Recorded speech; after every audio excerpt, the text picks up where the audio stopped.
and then increments it. So I could as well put I could put this all in one sentence, I plus plus. So I'm going to get the value of I, and then it's going to be iterated, well, incremented, sorry, and I could just put it at that. And now I'll put my ending, get return 0. So let's test this out, and hopefully it should work. So you see, I is 0, 1, 2, 3, 4. This is the first time it runs, I is 0. The second time it runs, it is 1. Third time 2, 3, 4. So, but notice what happens if I put plus plus I in here. 1,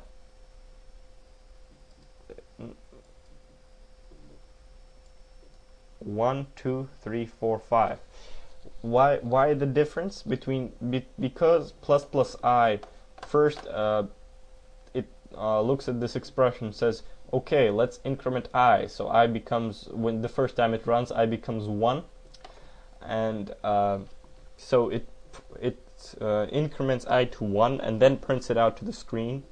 So the last time it runs, I is 4, right? And then we have the cout statement, the value of I is, but I gets incremented inside the loop, so that's why it shows 5, even though this is while I is less than 5. So this is actually the value of I, not really the value of I, but the value of I plus 1, and now this makes more sense, because I is actually 0, 1, 2, 3, 4, and I plus 1 is 1, 2, 3, 4, 5. So this was just a while loop. So let's write the same thing in a for loop. And as I said, for loops are nothing to be scared of. They're really cool.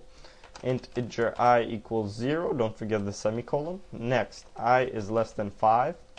Next, I plus plus. So, or you could say plus plus I here, and we will get the same exact. Don't forget the opening brackets and the closing brackets. We need those. And we'll get the same exact thing as we did in the last while loop. Let's see.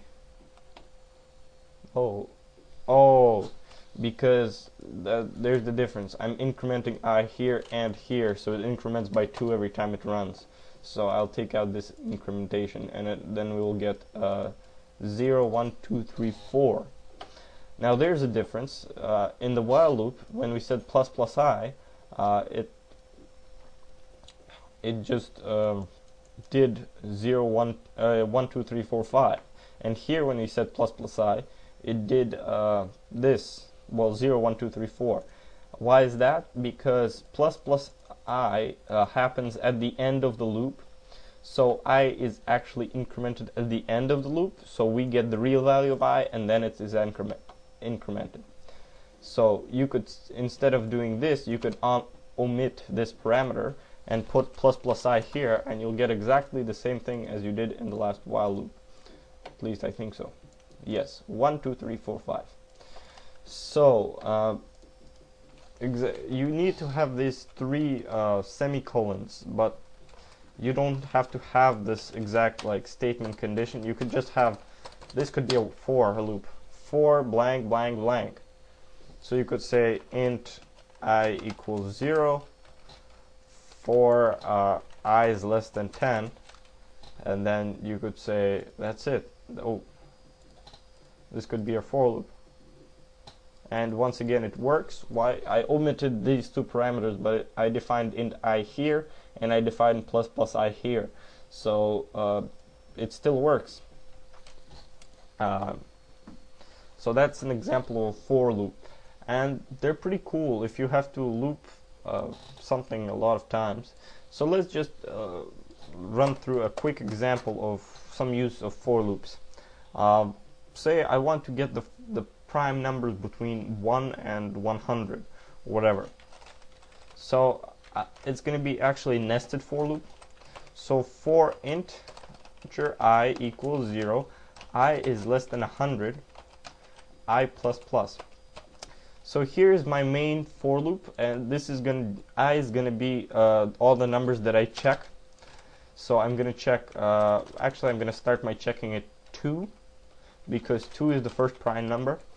So now I have my main for loop, and I'm gonna put a ending bracket here. So now that I have my main for loop, I'm gonna put another for loop inside that checks every number if it's prime or not. So for integer j equals 0, or let's put 1, 2, actually 2, because the first, if a number is divisible by 2, it's not prime. So I'm gonna actually put a boolean type in. I don't know if you've heard about boolean, but bool, they are defined as bool, and they have two values, true or false. So bool is prime. Yeah, so bool is prime, and by default, before running this loop, I'm gonna say bool is prime equals true. So I'm gonna try to prove that that I is not prime, and let's see if we'll see if I manage to. So I is less than the square root of I. Why do I do this? I do this to save effort, and oops, j plus plus, sorry, and j is less than the square root of I, because as you know, if if a number is divisible by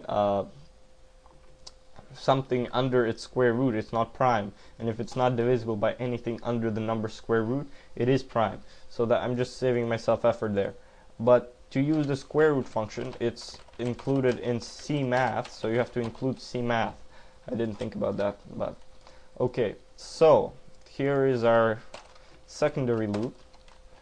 If, now we have our if statements. If I modulus operator, modulus returns the remainder from division. So if I modulus j is equal to 0, bool is prime equals false. So actually here I don't need to define bool again, because I put bool is prime here. So is prime equals true if it's divisible and it leaves a remainder of 0, is prime equals false. So after this, I'm gonna say if, oops, so this is in the big for loop, if is prime equals true, is equal to true. I'm gonna say cout prime found, and I'm gonna put cout to the output stream. I'm gonna cout I, and then I'm gonna skip a line. So this and that's pretty much it. So this is a simple algorithm that should give me all prime numbers between 1 and 100. And let's test it out. Oh, you see there's a glitch there. 4 and 9. That's why does that happen? Because j is less than or equal to the square root of 9. Because yeah, that's a glitch, and I forgot to put that in. And so now look, 2, 3, 5, 7, 11, 13, 17, 19, 23, etc. And it gave us all the prime numbers between 1 and 100. Isn't that cool? Okay. Thanks for watching this tutorial, and yes, so this algorithm, why less than or equals to? Because if we check for 4 and then 2 is less than the square root of 4, is not less than the square root of 4, so this never runs, and 4 is considered a prime, which is not true. So that's why I said less than or equal to. And yeah, and that's an algorithm for finding primes. So if you want the first 1,000 primes, just put 1,000 primes in here, and you'll get the first 1,000 primes. Ain't that pretty cool? Yeah, and it's really fun. So thank you very much for watching this tutorial. I hope you enjoyed it, and I hope to see you again very soon. The next tutorial is going to focus on arrays. Thank you again, and have a nice day.